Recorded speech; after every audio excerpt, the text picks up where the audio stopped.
quick story for all the new agers and love and lighters out there that want to run around talking about entities and possession and stuff like this, but yet when they give in psychic readings, they're using a deck of cards, but then they want to talk about entity possession. So anyway, I want to tell you my one experience at a semi-possession, but I wouldn't even call it a possession.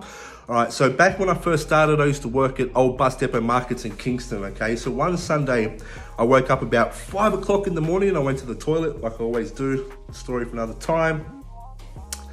And I could feel something there. I don't know what it was, just I could just feel something in my energy. And as I'm going back to sleep, I couldn't get back to sleep because I could feel something there. And I was like, oh, this is, this is right. And I said, hey, listen, if you're for today, you're a bit early, let me go back to sleep. And I only got back to sleep for maybe 20 minutes or so for the next hour or so. I got up at 6 to get ready as I do. And I could feel this energy all day around me. I didn't know what it was, and I didn't really think nothing of it. I just feel it there in the background. And I assumed, okay, on days that I work, sometimes that happens. People may show up early.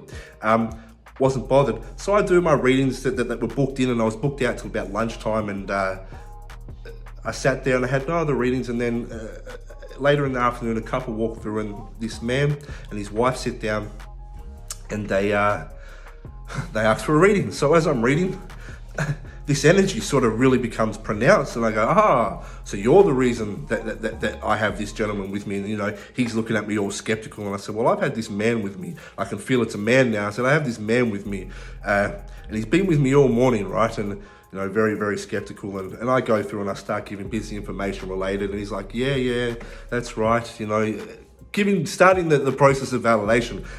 Yeah. And as a reader, I don't get names. It's just not how I work. I know or I feel. But this time I start writing my pen, and I write the name Daniel. And as I'm working, usually I can see the spirit in some capacity in my mind, might see their eye color, what they look like, etc. All I could see was like a dark shadow, right? And like I said, don't forget, this thing has been around me all day, all right? And it's not like attached to me, but like, hey, it's something there, okay? And as I write the name Daniel, the man in front of me just burst into tears, and that was his father's name, and amongst all the other information that I gave.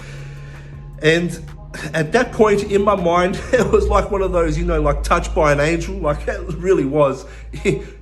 I could then see him in all color in my mind, in his Kubra hat and his shirt and all of it. And I go on to explain, and he just, yeah. And he went from being like almost like a dark energy to all in light. And I don't know if all that energy needed was to prove to his son that he was still around. And the even more crazy thing about that story is that those people were not from Canberra. They were from like Perth, Western Australia. They were from they were from the other side of the country, right? And they only came there for, I don't know why they stopped. It was by chance. And again, by chance, ended up doing the reading.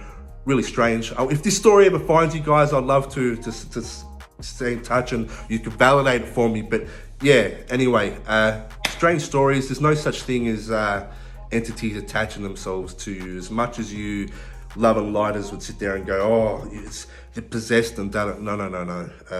It's not how it works. He wasn't even really attached to me. He was just hanging around. You know what I mean? It wasn't a possession. He just knew I could read. He knew his son was going to be there somehow, some way. Bada bing, bada boom. That's what it is.